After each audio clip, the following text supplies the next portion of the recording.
Feliz día a todos. Vamos a orar. Al que podemos llegar a tener dudas sobre alguien que diga que es nuestro amigo y no lo es, o no es en la medida de que uno lo piensa, pero no cabe ninguna duda de que aquel que dio su vida por nosotros, ese sí demostró ser nuestro amigo y no hay amor más grande de eso que dar su vida, que dar la vida por sus amigos. Así que estableció un nuevo parámetro, una nueva línea, una nueva marca, como para decirnos, mira, esto es la amistad. Así que cualquier otra cosa que llamemos amistad acá en la tierra, hay que tener el ojo pelado, porque podemos tener muchos seguidores, podemos tener muchos conocidos, podemos tener, pero amigos, amigos, como ese que dio la vida por nosotros. Así que vamos a orar y vamos a darle gracias a Dios por los amigos y sobre todo por Él que mostró lo que era realmente la amistad. Papá, te damos gracias, gracias por este día que nos permitís vivir, que nos permitís la salud, que nos permitís ver la realidad, que nos permitís estar juntos, papá. En este día que de este lado de la eternidad y acá abajo se festeja la amistad, queremos decirte gracias. Gracias por haber tomado nuestro lugar, aun cuando estábamos muertos en delitos y pecados. Vos tomaste nuestro lugar, Jesús, y nos pusiste la vara muy alto para lo que es ser un amigo. En esta mañana te queremos dar gracias. Gracias a vos sobre todas las cosas. Y gracias a todos aquellos hermanos, amigos que tenemos alrededor, que todos debemos tener fallas y todos no debemos llegar a completar esa medida que vos tenés de amistad. Pero ayúdanos a llegar lo más cerquita posible. Te damos gracias por esta mañana, te damos gracias por este estudio que vamos a meditar. Ayúdanos, que tu Espíritu Santo sea en medio nuestro, ah, iluminando los ojos de nuestro entendimiento para que podamos entender la altura, la anchura, la profundidad de lo que es tu amor por nosotros. Gracias, papá. Nos ponemos en tus manos en el nombre de Jesús. Amén. Y amén.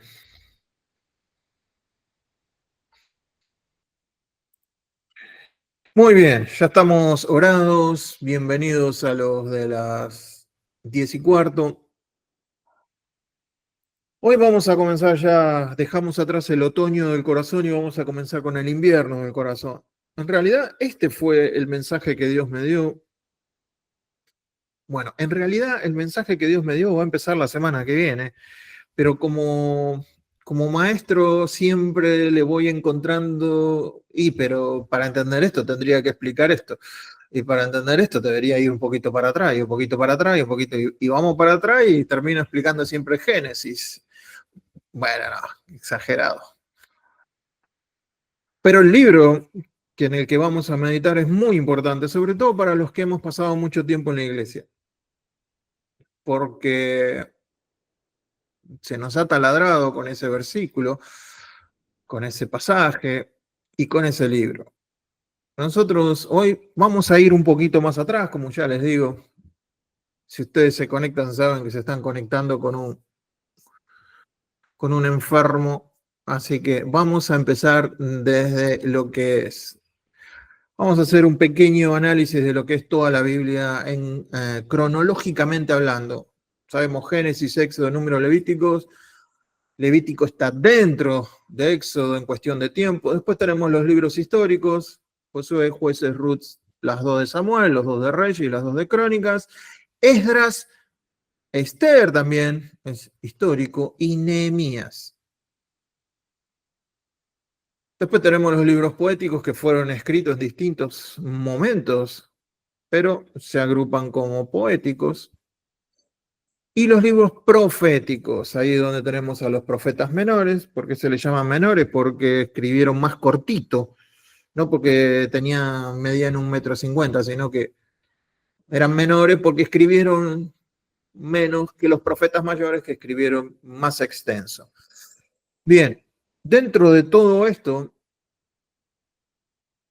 después que se termina la escritura de esto que es el Antiguo Testamento y 400 años de silencio, nosotros nos vamos a estar enfocando en la parte de Nehemías sobre el final de Nehemías. Si se quiere, nosotros vamos a estar viendo el final del Antiguo Testamento, lo último del Antiguo Testamento. ¿Sí? Para entender Nehemías necesitamos entender que el pueblo de Israel fue llevado fuera de sus territorios. Ahora está gobernando Persia. Persia tiene control sobre todo.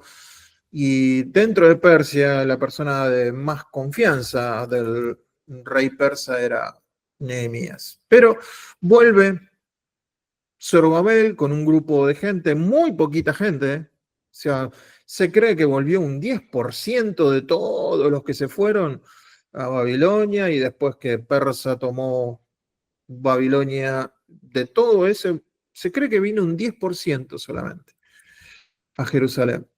Después de Zorobabel viene Esdras, regresa a Jerusalén con reformas espirituales. Zorobabel empieza a armar un poquito el templo, ya Esdras viene con una reforma espiritual y luego viene Nehemías como gobernador, reconstruye los muros y le pone un poco de orden. Por eso si ustedes quieren alguna vez estudiar acerca de orden o de administración, el libro para estudiar es Nehemías. Nehemías es el libro para estudiar administración. Después del año 433, Nehemías regresa a Persia. O sea, el rey le dio permiso a Nehemías para que volviera a Jerusalén, le dio también recursos, cartas para que se pudiera mover a través del imperio persa, pero tenía que volver. O sea, el rey le dio permiso por un tiempo. Entonces, Nehemías tiene que volver. En ese momento en que él vuelve, todo lo que él estableció se fue al demonio. Todo mal. Entonces aparece un profeta para ese momento, el profeta Malaquías. Malaquías profetiza porque las reformas que habían traído tanto Esdras como Nehemías, ya está, se desvanecieron. No sabemos cuánto tiempo pasó Nehemías. Sí sabemos cuánto tiempo pasó en Jerusalén, reconstruyendo todo, pero cuando él se va, no sabemos cuánto tiempo pasó cuando vuelve al rey de Persia, como para que todo se vaya tan al demonio dentro del templo y en Jerusalén. Pero la cuestión es que Dios, viendo todo eso, no les cae con un rayo, no les cae con una lluvia de ácido, sino que levanta a un profeta. La corrupción en el sacerdocio, matrimonios mixtos, el descuido del templo son los temas comunes entre Nehemías 13 y Malaquías. Entonces, ¿dónde ubicamos a Malaquías? Lo ubicamos en el capítulo 13 de Nehemías. Después de esto, va a venir 400 años de silencio de parte de Dios. O sea que lo que nosotros vamos a estar estudiando es lo último que habla Dios, antes que empiece a hablar otra vez por Juan el Bautista. Es más, Malaquías va a profetizar a Juan el Bautista. Eso lo vamos a ver, creo que la semana que viene. Entonces, entendiendo esto, ubicándonos temporalmente, históricamente, como deberíamos hacerlo cada vez que estudiamos la Biblia, tener un contexto histórico, gramático, para poder entender porciones de la Biblia en su contexto original. Por lo menos es lo que pienso yo, no sé. Entonces, Malaquías está en el capítulo 13 de Nehemías. Y yo les dije que íbamos a estudiar un libro, y el libro que vamos a estudiar es Malaquías. Pero para entender Malaquías, si Malaquías está dentro de Nehemías, tenemos que entender un poquito qué estaba pasando ahí, para que Dios, cuál es la razón por la que Dios lo levanta a Malaquías, y por qué le da instrucciones a Malaquías, que después nosotros leemos y las traemos a nuestros días como si fueran para nosotros de nuestros días. Y ahí es donde nos equivocamos. Malaquías es el último grito antes del silencio. Y también quizás es un eco profético antes de la trompeta final. A ver cómo, después los quiero escuchar, a ver si a ustedes les hace sentido esto. Malaquías fue la última voz de Dios a un pueblo que ya estaba frío, a un pueblo que se estaba enfriando, a un pueblo que ya el otoño estaba avanzado, ya había un invierno en sus corazones. Pero Dios no se cansa de hablar. Entonces, yo lo veo así. Nosotros vamos al Nuevo Testamento y entendemos que el amor de muchos se va a enfriar en los últimos tiempos. Así comenzamos tratando de entender. Y si el amor de muchos se va a enfriar, y entendimos que ese enfriamiento era la iglesia, porque ese amor es el amor que tiene la iglesia, es el amor ágape. Entonces, cuando Jesús dice el amor de muchos se va a enfriar, yo pude ver, o Dios me permitió ver, que en los tiempos de Nehemías y Malaquías, los últimos tiempos, se puede ver el frío dentro de la iglesia. Se puede ver el frío dentro de los templos. Se puede ver el frío dentro de los sacerdotes. Y entonces, de esta manera, estudiar Malaquías nos va a permitir ver cómo el ser humano puede servir a Dios, puede tener a Dios en sus labios, puede organizar cosas de Dios, puede hablar con el lenguaje de Dios y no tener a Dios. Entonces, por eso me parece sumamente importante entender. Así que hoy vamos a ver un poquito esto de Nehemías y cómo las grietas es por donde el frío encuentra su lugar. El frío no viene directamente sobre una casa que está bien armada. No sé, acá donde yo tengo la oficina, donde yo estoy acá, hay una ventana que tiene, si yo me pongo así, se ve la claridad. Entonces cuando hay un chiflete así que viene un vientito y el vientito viene por ahí. El frío se cuela por las grietas, el frío se cuela por los lugares en donde nosotros no hemos prestado atención. Y el invierno entra en una persona por donde el corazón se descuida. Entonces, todo esto que nosotros estamos hablando, aunque yo voy a hablar del templo, voy a hablar de los sacerdotes, voy a hablar de algo histórico, nosotros tenemos que posicionarnos en que ahora nosotros somos el templo, que nuestro corazón es el altar. ¿Dónde están las grietas, posibles grietas, en mi vida, no en la iglesia? Otra vez, nosotros no estamos acá para ser, por lo menos yo, no estoy para ser un juez de la iglesia, así como algo general, porque la iglesia es heterogénea. Alguien me puede decir, no, la iglesia está fría. ¿Vos conocés toda la iglesia? ¿Vos conocés a los hermanos en China, en Irán, en Rusia? ¿Sabés cómo está la iglesia en esos lugares? No. Entonces no puedes dar así, libre de cuerpo, decir la iglesia está fría. Pero sí puedes hablar de vos. Vos sos la iglesia. Vos me podés decir cuáles son esas grietas que estás abriendo por donde se puede colar el frío. Entonces, si nosotros miramos la escritura para ver a los demás, deja de ser un espejo y se convierte en algo que la escritura no es, una lupa para mirar a los otros. En ningún momento es eso. La Biblia es un espejo para mirarnos a nosotros mismos y poder entender dónde se puede colar el frío. Antes de que venga el invierno, lo lógico es ver dónde están las aberturas, qué cerrar, dónde. Me acuerdo cuando estábamos de novio con Marina que la piecita en donde vivíamos había que ponerle diario entre la chapa y el ladrillo para que en el invierno no entrara el frío. Entonces, nos preparábamos para el frío. Lo primero que vamos a ver es un fractal. ¿Qué es un fractal? Un fractal es un patrón. Yo utilizo la palabra fractal porque con la persona que yo estudio usa la palabra fractal. Pero para nosotros quizás la mejor palabra sería un patrón de conducta, un patrón que Dios establece reiteradamente en las escrituras para que nosotros podamos entender cómo Él trabaja. Un fractal es algo físico, es uno de los descubrimientos más importantes de la nueva era. Con esto de los fractales, lo han utilizado para las computadoras, lo han utilizado para hacer películas en lo que tiene que ver con la inteligencia artificial. Bueno, tiene múltiples aplicaciones el fractal.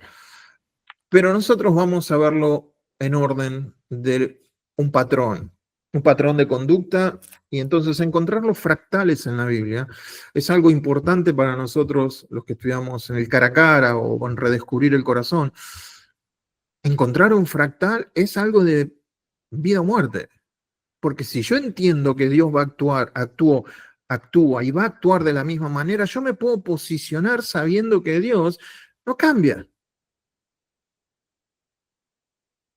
Entonces, miremos algunos fractales en este sentido. Dios establece la casa, establece su recipiente, establece el lugar, después establece su presencia, y por último, cuando su presencia está establecida en ese lugar, en esa casa, Él le pide a los que están ahí que protejan ese lugar. Ese es el fractal. Primero Dios dice dónde, después Él entra con su presencia y después les pide, cuiden esto. No es ciencia de cohete, no hay que ir a Harvard para entender eso. Pero fíjense que les voy a mostrar varios ejemplos. Por ejemplo, Dios forma al hombre del polvo de la tierra, la casa. Sopla en él aliento de vidas, ¿sí? Vida espiritual, vida almática y vida biológica. Sopla aliento en el hombre. Y cuando Dios sopla vida, es la vida de él dentro del hombre. Lo pone en el huerto y le da un mandato. Guardalo. Cuida el huerto.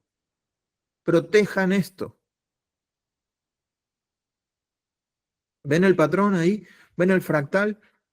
Dios pone el recipiente en donde él se va a volcar. Una vez que él se vuelca en ese recipiente, dice, bueno, ahora protejan esto que les estoy dando.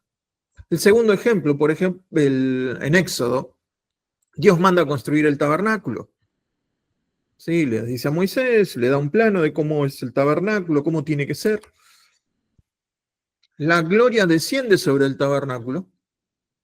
En el lugar santísimo, Dios mora sobre el arca del testimonio y Dios les da leyes de pureza, le da leyes a los sacerdotes para que puedan guardar ese lugar y que su presencia esté ahí. La idea de todo lo que Dios da es para que ellos se puedan proteger esa presencia de Dios en medio de ellos. Más que nada era para protección de ellos, no era porque a Dios les encantara los sacrificios, les encantara el incienso.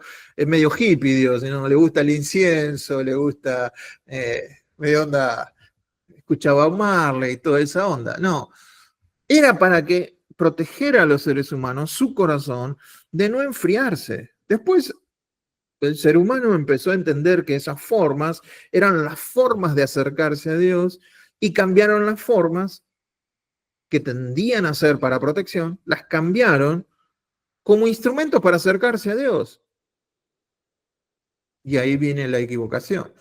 Entonces, ahora en la historia vemos Zorobabel reconstruye la casa, Esdras restaura la presencia de Dios, o sea, restaura el altar, empieza a leer la palabra, ellos se conmueven, y con Nehemías levanta el muro alrededor para proteger el altar en cuya presencia está Dios. ¿Por qué? Porque el fuego, yo sé que nosotros somos todos medio pentecostales, El fuego necesita ser resguardado. El fuego no es saltar, dar vuelta a carnero, revolcarse en el piso, gritar. El fuego es celo de Dios. El fuego es cuando estás mirando algo que no debes mirar y lo apagás. El fuego es cuando estás pensando algo que no tenés que pensar y te obligás a dejar de pensar en eso. Eso es el fuego. Lo otro son, está bien, saltemos, gritemos, demos vuelta a carnero, limpiemos el piso, lo que quiera. Pero eso no es el fuego. El fuego tiene que estar en el corazón.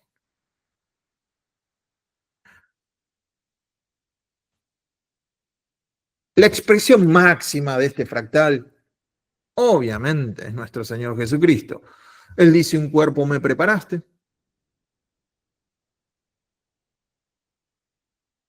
Y acá podemos hablar un año acerca de este fractal en la persona de Jesús. Se le preparó un cuerpo, Jesús se despojó de todo, vino a morar en ese cuerpo. Dios vino con él, estaba con él, fue el Espíritu Santo descendió sobre él. Vimos su gloria, dicen los que podían ver a Jesús. Y él cuidó eso. Mi comida es hacer la voluntad del que me envió. La voluntad de Dios era su protección. Hacer esto es la voluntad de Dios, no, entonces no lo hago. Hacer esto es la voluntad de Dios, entonces no lo hago. No es ciencia de cohete, no es religión, es sentido común. Es sentido común. Dios me manda a hacer esto, bueno, lo hago. Dios dice que esto está mal, bueno, no lo hago. No le doy muchas vueltas al asunto. Pero todos lo están haciendo, entonces lo voy a hacer yo. Eso es medio estúpido, no es sentido común. Entonces Jesús, ¿cómo protegió su corazón? ¿Cómo guardó su corazón perfectamente? Haciendo la voluntad del Padre. Y cuando no sabía cuál era la voluntad del Padre, se retiraba a orar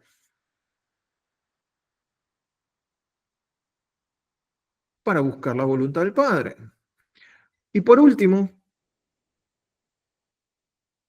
levanta tu mano. Acá estás vos y estoy yo. ¿No sabés que sois templo del Espíritu Santo? Pregunta. ¿No sabés que sois templo del Espíritu Santo? La respuesta es sí, lo sé. Bueno, Dios ha decidido morar en tu vida. 1 Corintios 6:19. El Espíritu mora en nosotros. Todo aquel que se precie de cristiano sabe esto. Ahora, guarda tu corazón, sobre toda cosa guardada, guarda tu corazón porque de ahí fluye la vida. Efesios 3:17, Dios ha decidido morar en nuestro corazón. Ese es el lugar, ese es el altar. Los miércoles estamos estudiando hebreo. Bueno, ahora hay un altar. ¿Cuál es? El corazón del hombre. Ese es el lugar en donde Dios se encuentra con el hombre, en el corazón. Ya el altar no es un lugar en un templo donde está el púlpito. ¿En serio me estás diciendo que ese es el altar? ¿En serio me vas a decir que ese es el lugar santo? Que cuidado, no hay que comer ahí, que cuidado que hay que sacarse los zapatos antes de subir ahí. ¿En serio? ¿En serio? Me perdí todo el Nuevo Testamento, entonces sí pienso eso. Pero esta es la idea de un fractal. ¿Pueden ver la estructura de que Dios trabaja de esa manera? Dios establece un lugar, se vuelca en ese lugar, hace su presencia en ese lugar, pero después depende de los que están ahí de cuidar esa presencia, de proteger, que Él se sienta cómodo en ese lugar, que Él se sienta bienvenido en ese lugar, que Él se sienta eh, amado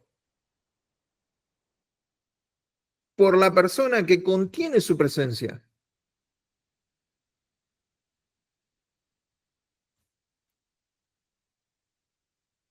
Entonces, lo primero para entender las grietas es entender cómo trabaja Dios y cuál es nuestra responsabilidad. En segundo lugar, la protección. Nos vamos a enfocar más que nada en eso, no me voy a estar enfocando en la casa, sino en la protección de este fractal, en la parte 3. Y entonces ahí es donde entra Nehemías. Nehemías hace una reforma para restaurar al pueblo en su relación con Dios. ¿Qué hace primero? La reforma espiritual, volver a la palabra. Segundo, una reforma litúrgica. Yo sé que a algunos les da un poco nos da un poco de alergia escuchar esa palabra porque tiene una connotación religiosa, pero no está mal tener nosotros un ambiente en donde nosotros podamos restaurar. Nehemías restaura las fiestas. Si nosotros lo traemos a nuestros días, es restaurar nuestra alabanza a Dios en lo personal, no ir a un lugar y escuchar música y cantar. Se trata de la alabanza desde el corazón. Cuando ves un amanecer, cuando ves un atardecer, cuando ves una flor, cuando ves un acto de bondad, cuando... La tercera reforma, el arrepentimiento. El pueblo confesó sus pecados. El pueblo entendió que le había fallado a Dios y confesó su pecado. Una reforma del pacto. Y acá es la parte en donde quiero que recuerden sobre todo este punto.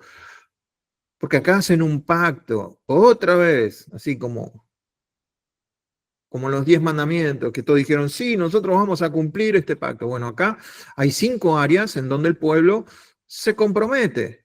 ¿Cuáles son esas 5?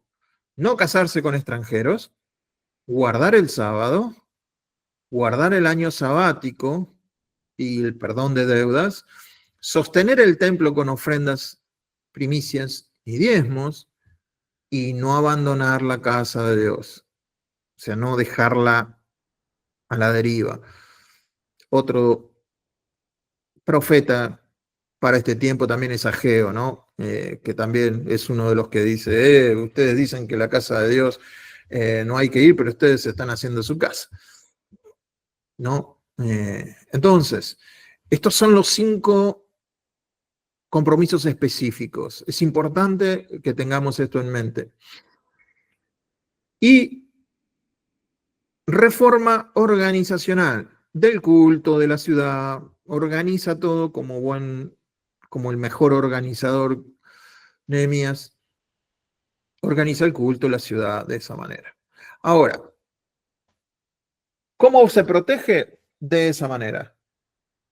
Ahora me acerco a Nehemías, veo cómo Dios trató con él, veo qué hizo Nehemías, ahora lo tengo que contextualizar.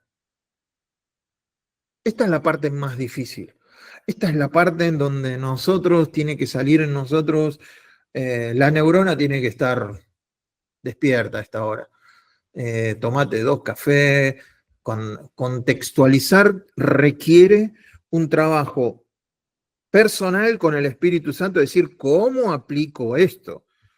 Que fue dado en otro momento, para otra gente, en otras circunstancias, ¿cómo saco esa verdad espiritual que hay en ese texto para aplicármelo hoy a día a mí? Y esa es la gran tarea. Yo, por supuesto, voy a fallar en el intento en esta mañana, miserablemente, pero lo voy a intentar. Lo vamos a intentar juntos. Entonces, la idea es reconocer el contexto sin diluir el principio. Reconocer qué está pasando sin diluir el principio. Hay un ayer, hay un hoy, hay un mañana. Eso lo entendemos todo. Hay un ayer, hay un hoy, hay un mañana. ¿A qué se está refiriendo Nehemías? Al ayer. Nehemías vivía bajo un pacto.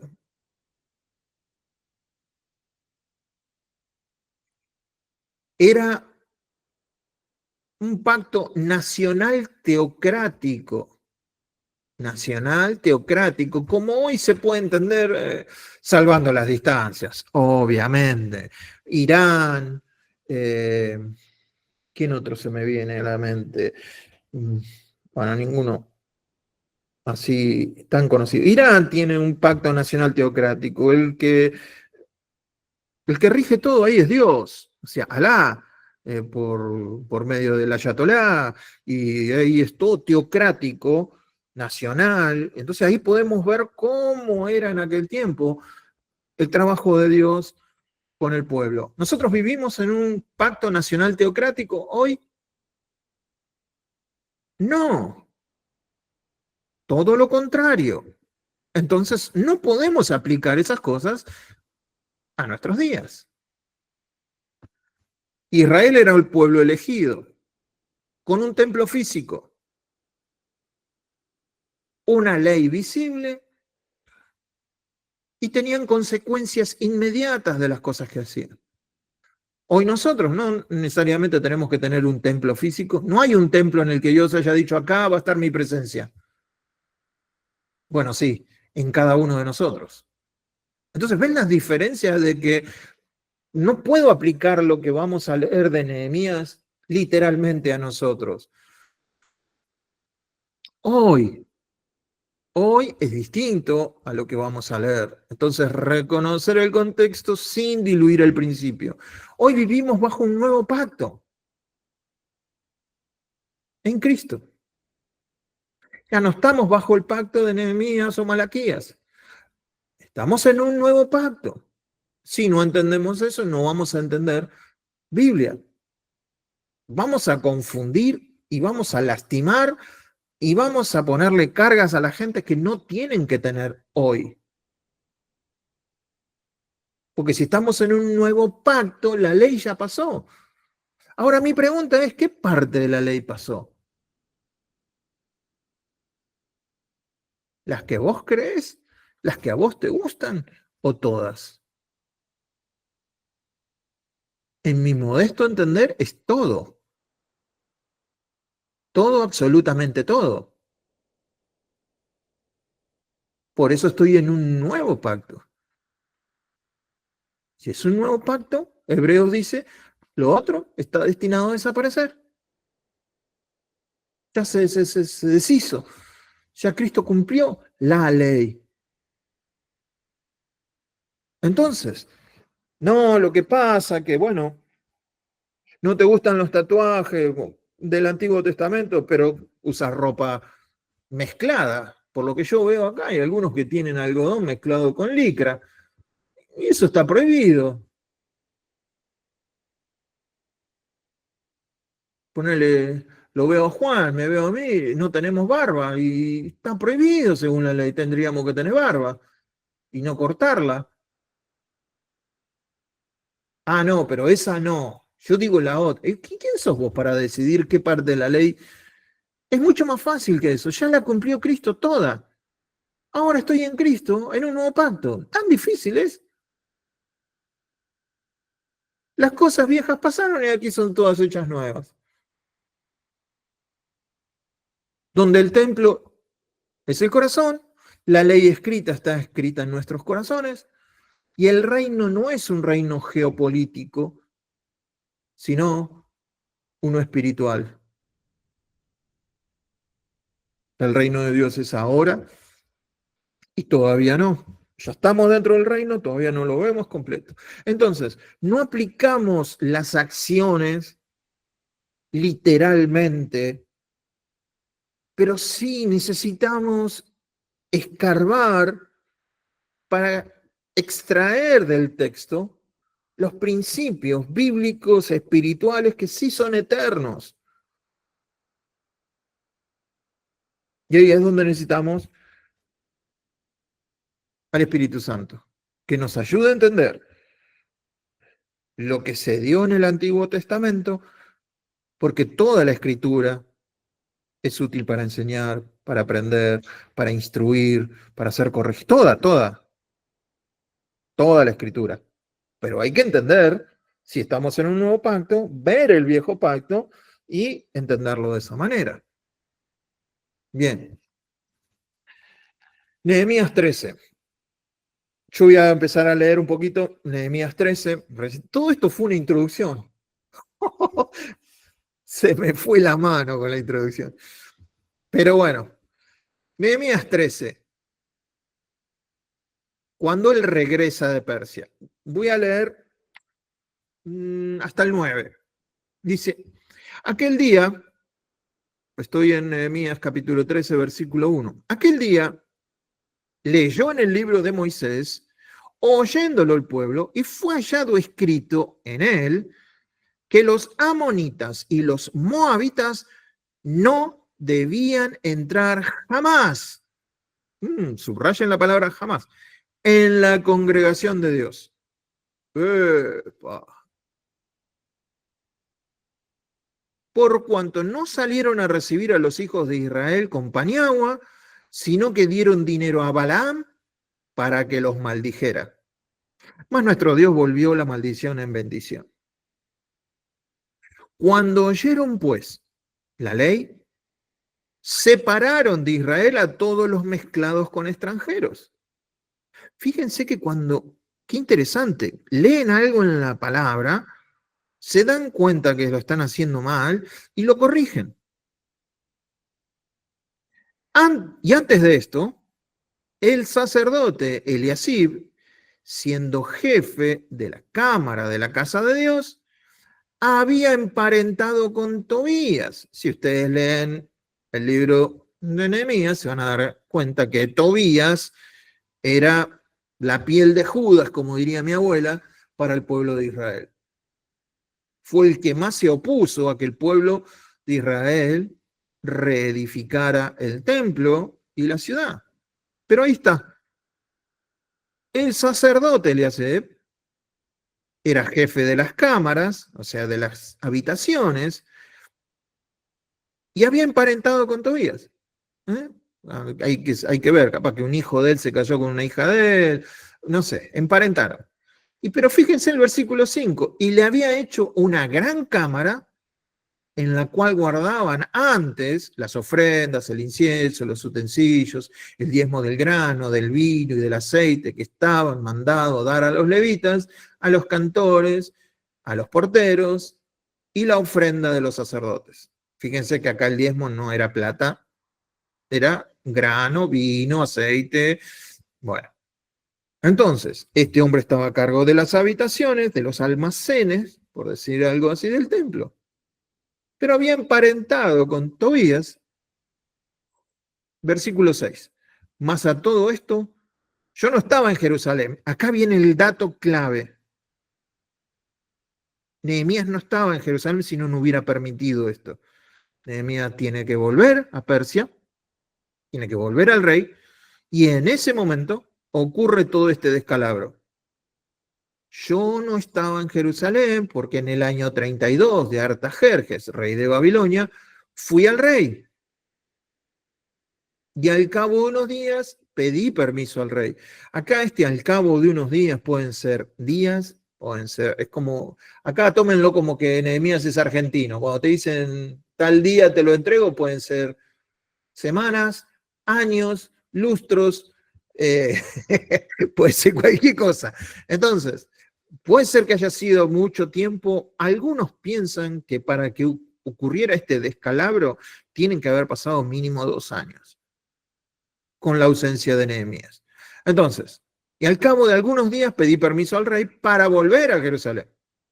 Y entonces, ahí cuando vuelve, supe del mal que había hecho Eliasib por consideración a Tobías, haciendo para él una cámara, en los atrios de la casa de Dios. Y me dolió en gran manera, y Nehemías no andaba con vuelta. Arrojé todos los muebles de la casa de Tobías fuera de la cámara y dije que limpiasen las cámaras e hice volver allí los utensilios de la casa de Dios, las ofrendas y el incienso. Hasta ahí. Entonces, lo primero que hace Nehemías, vuelve. Recuerden que tenemos que ver el templo como si fuéramos nosotros. Ahora el templo no es un lugar físico. Ahora el templo somos nosotros.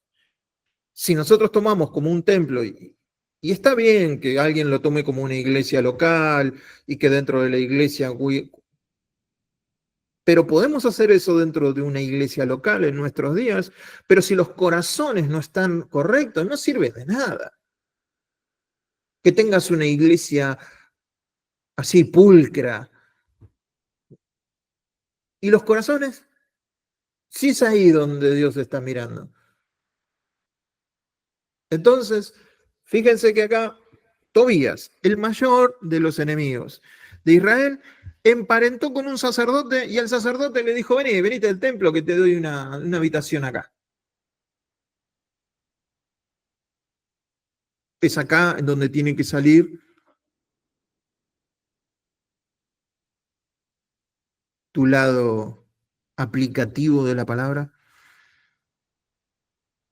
Si Tobías estaba absolutamente prohibido, según la ley, los amonitas y los moabitas no podían entrar en la congregación. Un sacerdote le hace una casa dentro del templo, lo invita a vivir.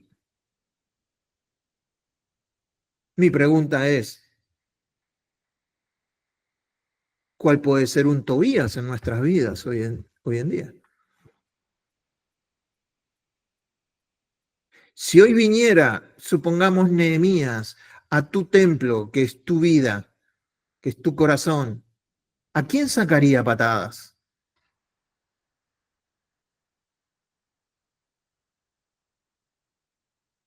¿Cuál es tu Tobías?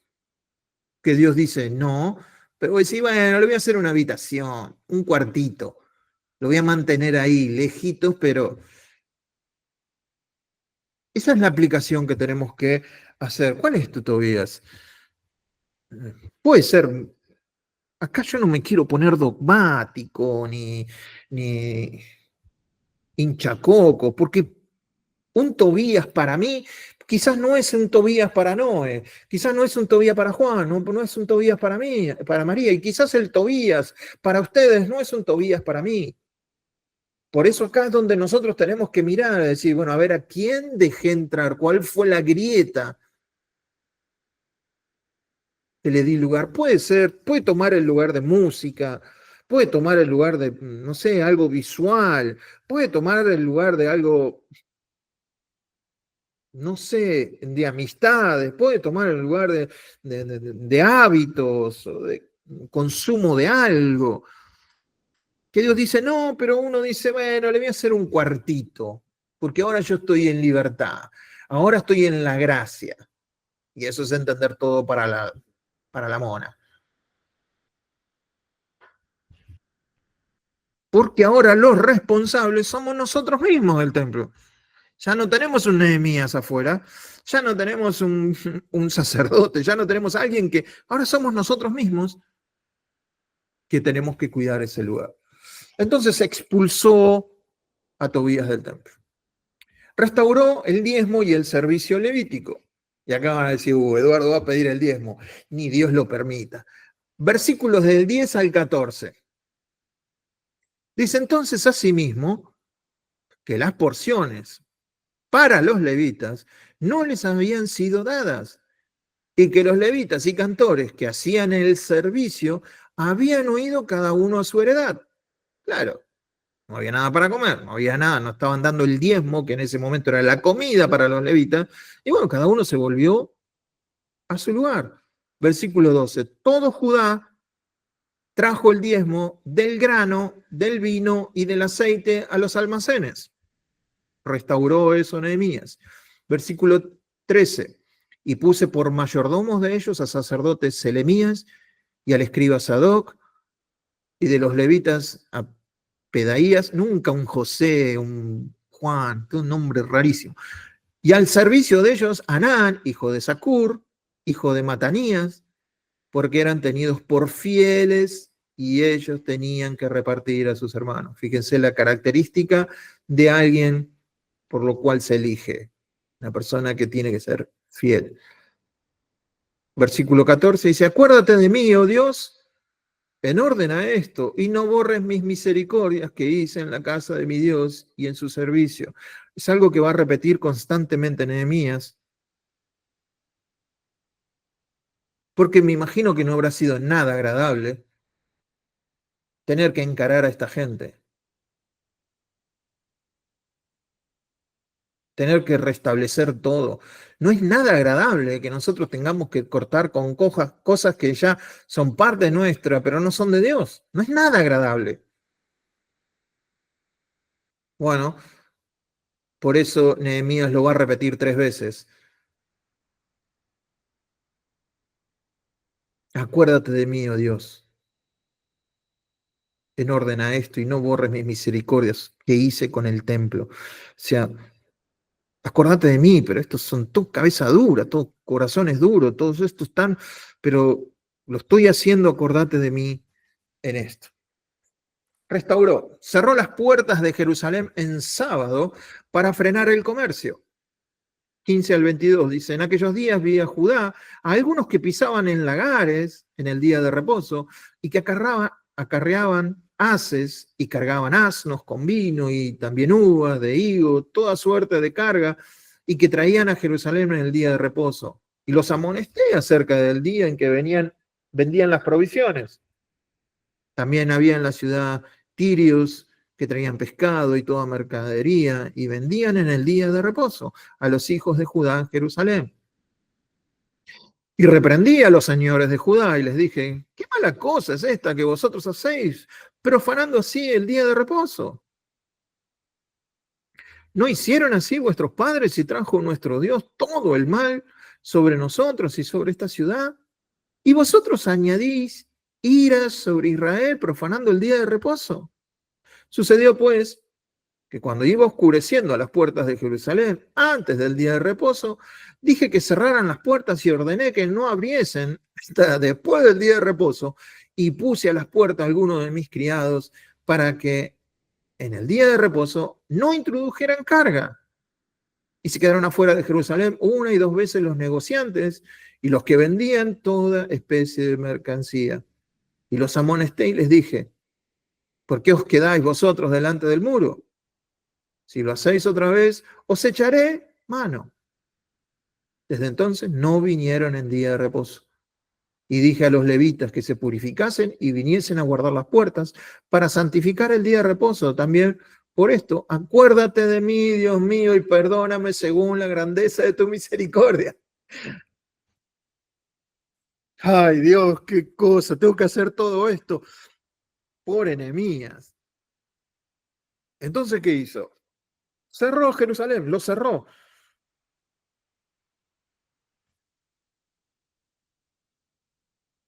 Algunos estarán viendo esto como algo que hay que hacer, pero nosotros que conocemos la historia con el diario del lunes, todo esto que hizo Nehemías fue fantástico, pero era para proteger el corazón. Pero si el corazón no está reformado, todo esto que hacemos a la fuerza, cerrar la ciudad, establecer esto, no, ahora esto y ahora esto, ¿qué ocurre? En el momento que no está la persona, todo se desbanda. Hoy en día podríamos decir que hay congregaciones en que los pastores hacen este tipo de cosas para proteger a sus ovejas. Pero en realidad, cuando ese pastor después no está, las ovejas, al no tener el corazón reformado para querer hacer las cosas para Dios, se desbandan. El problema es que no han atendido a su corazón, sino que actuaban según las reformas que hacía alguien. Reprendió y maldijo los matrimonios mixtos. Acuérdense que esto tiene que ver con el contexto en donde están ellos, el tiempo en donde están ellos. Así que nada de divorcios ahora después que lea esto. Dice, vi a sí mismo, decir, no, ahora me divorcio. Eduardo dijo que eso de los matrimonios mixtos. No. 23. Y vi asimismo que en aquellos días judíos que habían tomado mujeres de Asdod amonitas y moabitas. ¿Acuerdan que habían prometido no mezclarse? Y la mitad de sus hijos hablaban en la lengua de Asdod, porque no sabían hablar judaico, sino que hablaban conforme a la lengua de cada pueblo. Y reñí con ellos, y los maldije. ¿Pero por qué? Porque estaban desobedeciendo lo que habían prometido no hacer. Y herí a algunos de ellos y les arranqué los cabellos. Nehemías, me parece que se te fue la mano acá. Se te fue un poquito la mano. Pero bueno, hay que estar. Y les hice jurar diciendo, no daréis vuestras hijas a sus hijos, sino tomaréis a sus hijas para vuestros hijos y para vosotros mismos. ¿No pecó por esto Salomón, rey de Israel? Bien que a muchas naciones no hubo rey como él, que era amado de su Dios. Y Dios lo había puesto por rey sobre todo Israel. Aún a él le hicieron pecar las mujeres extranjeras. Y obedeceremos nosotros para cometer todo este mal tan grande de prevaricar contra nuestro Dios tomando mujeres extranjeras. El tema no estaba con los matrimonios mixtos, sino lo que iba a generar el hecho de casarse con mujeres que tenían otros dioses. En ese tiempo era un peligro y hoy en día hay que sacar la verdad espiritual de esto. Si alguien que es creyente se va a casar con alguien que no es creyente, bueno, tiene toda la libertad de hacerlo, pero no todo conviene. Entonces, limpió el sacerdocio, versículos 28 al 30. Y uno de los hijos de Joiada, hijo del sumo sacerdote, Eliasab, era yerno de Sanbalat, otro enemigo del Señor, Horonita. Por tanto, lo ahuyenté de mí. ¿A quién ahuyentó? A un hijo del sumo sacerdote. Es como sacar a patadas, qué sé yo, al hijo del pastor, por decirle algo, porque anda haciendo cosas raras. Bueno, Juan, que tengas buen día, que Dios te bendiga. Muchas gracias. Igualmente. 29. Dice, los limpié, pues, de todo extranjero y puse a los sacerdotes y levitas por sus grupos, a cada uno en su servicio. Y para la ofrenda de la leña en los tiempos señalados y para las primicias. Y termina otra vez diciendo, acuérdate de mí, Dios mío, para bien. Me hace reír, pero no me hubiera gustado estar en la sandalia de Nehemías. Cerrando grietas. El celo por lo sagrado sigue siendo actual hoy. Ya no por un templo. Jesús mismo mostró celo al limpiar el templo y Pablo dice, el amor de Cristo nos constriñe, o sea, nos obliga a hacer algo. El amor de Cristo es un fuego interior, no una ira religiosa, no es una ira denominacional, institucional. Tiene que ser un celo por el amor de Dios, no por las reglas. Nehemías actuó con fuerza porque el templo era un símbolo tangible del corazón nacional. Ahí estaba el centro, ahí estaba la presencia de Dios, por eso actuó con esa fuerza. Hoy el templo es nuestro interior y el celo debe manifestarse en una limpieza del corazón, no de golpear a nadie, no de señalar a alguien, no que ustedes están haciendo las cosas mal, ¿no? Y que usted, a no ser que Dios te lo esté mostrando o te dé un puesto en ese lugar. Bueno, mejor no hablo más. Sigamos. El principio clave de esto es cuando lo relacional con Dios se vuelve común. Ahí es donde hay riesgo de enfriamiento. Nehemías no toleró que lo santo se trate como algo ordinario. Acá está el principio que tenemos que aplicar nosotros. Tratar las cosas, nuestra relación con Dios, nuestro interactuar con Dios como algo ordinario. Cuando hablo de ordinario, hablo que no es algo sobrenatural, como algo común, como si tratara con, no sé, con el verdulero, con el carnicero, con la vecina, con el vecino, con el compañero de trabajo. Lo que Dios ha hecho en nosotros, al venir a morar en nosotros, es extraordinario. Todos lo podemos reconocer. Que Dios haya venido a morar en nuestros corazones, la pucha, hermano. Moisés, Noé, Abraham, David, cualquiera hubieran deseado este momento. Por eso es que tratarlo como algo ordinario o limitarlo a cuestiones externas, ¿no les parece a ustedes un contrasentido? Cuando en realidad me tengo que preocupar por mí y mi corazón. Lo espiritual se vuelve mecánico, el altar se vuelve un espectáculo, el tiempo con Dios se vuelve un trámite, la palabra se adapta al gusto, no se obedece con temblor. La palabra dice esto, yo lo voy a aplicar a mi vida porque esto lo está diciendo Dios. Es un consejo más. Son grietas que se van abriendo en el corazón de uno y no nos damos cuenta del frío. Nehemías no fue violento por religión, creo que fue celoso por amor.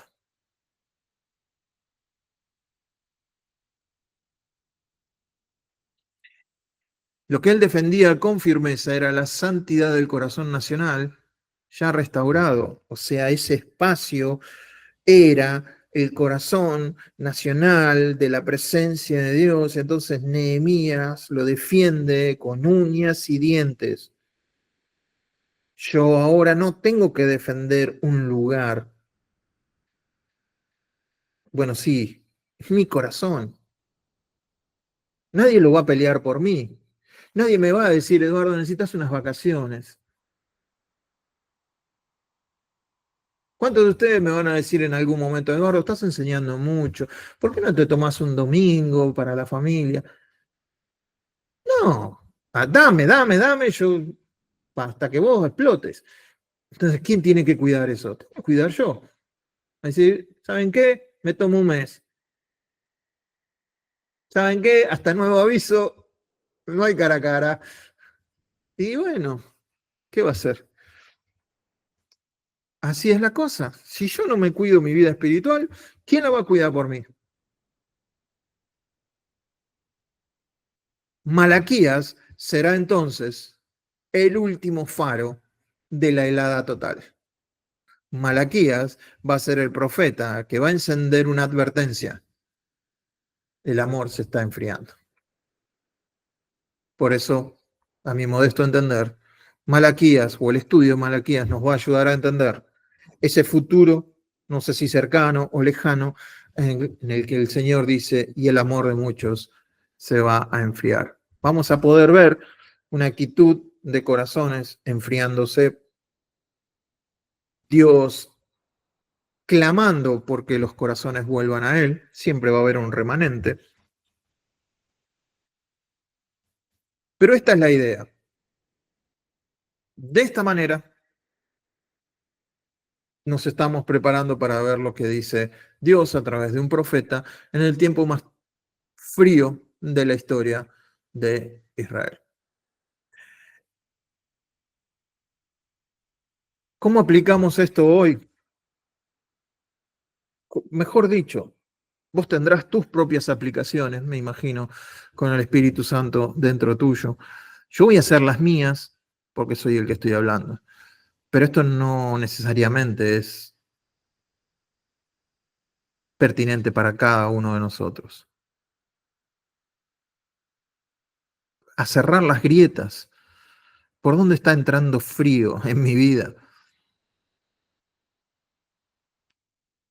Y hay algunas grietas que tengo que tratar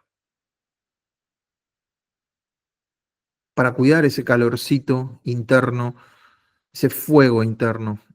Por eso Pablo le dice a Timoteo, Timoteo, aviva el fuego del don que está en ti. Somos nosotros los encargados ahora. No vamos a depender de nadie, no vamos a depender de un pastor, de un líder, de un presidente, de un supervisor, todo eso es externo. Y acá estamos hablando de la presencia de Dios en el corazón nuestro. Todo lo otro se arma como para intuyendo que la persona está correctamente con Dios. O pensando que si voy a armar todo el circo, los payasos van a aparecer. No, tengo que ir al corazón de la gente. Ahí es donde va a ocurrir la transformación. No en las leyes externas, porque ahora con el diario del lunes, todas estas reformas de Nehemías cayeron en saco roto cuando Nehemías sale de la escena. Entonces, que Dios nos ayude a ser absolutamente eso. Y perdonen la palabra, asquerosamente honestos con nosotros mismos y empezar a ver las grietas. Porque de nada me sirve a mí señalar las grietas de otros cuando en realidad esto es una tarea de cada uno de nosotros. Cada uno de nosotros es un Nehemías que tiene que hacer reformas. Y yo no puedo ver las reformas que tienen que hacer los demás. Es más, a veces me cuesta ver las mías. Lo único que puedo hacer es preparar la mesa para comer lo que comimos hoy y que cada uno me pueda decir, yo tengo que arreglar algunas cositas, tengo que sacar a patadas un Tobías que tengo ahí metido en el corazón y lo tengo que sacar a patadas. Que Dios me ayude.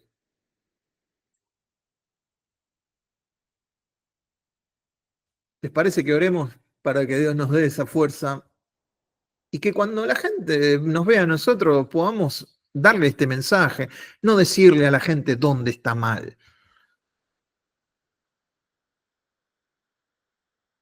Es un cambio de era, es un cambio de mirada, es un cambio de paradigma total. Bueno, basta, no hables más, Eduardo. Papá, gracias te damos por habernos dejado este mapa, esta guía, este GPS, para que nosotros nos podamos ubicar en la palmera cada vez que necesitamos poder leer tu palabra y entenderla para encontrarle el rumbo a vos, Dios, para poder acercarnos directamente al trono de tu gracia y alinear nuestro corazón con el tuyo, a no depender de terceros, amar a los terceros, amar a todos aquellos, pero saber que las reformas que tengo que hacer dependen absoluta y completamente de mí. Ayúdanos a tener la valentía que tuvo Nehemías. Ayúdanos, papá. Ayúdanos a poder tener eso que decía Nehemías, acuérdate de mí, mira todos los cambios que tengo que hacer. Mira cómo estoy peleando con molinos de viento. Acordate de mí. Bueno, papá, en esta mañana te pedimos que te acuerdes de nosotros y que nos des ese empujoncito, esa fuerza para poder acondicionar la casa. Como a veces tenemos pocas ganas de acomodar, limpiar, lo mismo pasa con el corazón. Hay que empezar por algo y después seguir con otra cosa y después seguir con otra cosa. Gracias, papá, por tu Espíritu Santo que nos lleva siempre directamente a ponernos cara a cara con Jesús y en ese espejo la gloria del Señor nos va transformando de gloria en gloria. Gracias, papá. Te amamos con todo nuestro corazón. Amén y amén.